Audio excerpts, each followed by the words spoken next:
अस्सलामु अलैकुम रहमतुल्लाहि व बरकातुहू।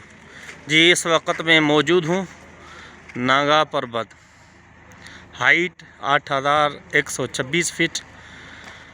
26 फीट नहीं भाई, ये 26 मीटर और 26,669 फीट। ये आपके सामने नागा पर्वत। मौसम साफ है और बिल्कुल दूध की तरह साफ नज़र आ रहा है। 8126 मीटर हम इस वक्त बुलंदी पे नागा पर्वत की जो हाइट वो बता रहा है, और जो 26,680 है या 60 है हाइट बता रहा है।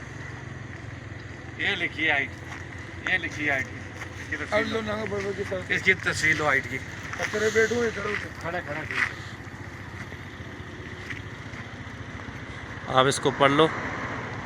Naga Parbat anchor the western Himalaya range huge mountain the not single peak but the series the rides.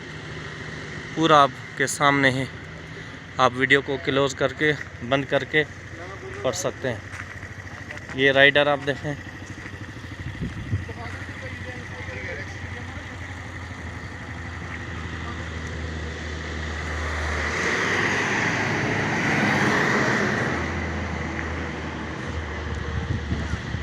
Pakistan बहुत खूबसूरत और बहुत हसीन है। बस हमें अपने मुल्क की कदर करनी चाहिए। खुसूसन ये जो व्यू पॉइंट है, जो पिकनिक पॉइंट है, उनको साफ़ हमें रखना चाहिए। हमारी ज़िम्मेदारी है कि हम अपनी चीज़ों की हिफाजत करें और अपने मुल्क को गंदा होने से बचाएं।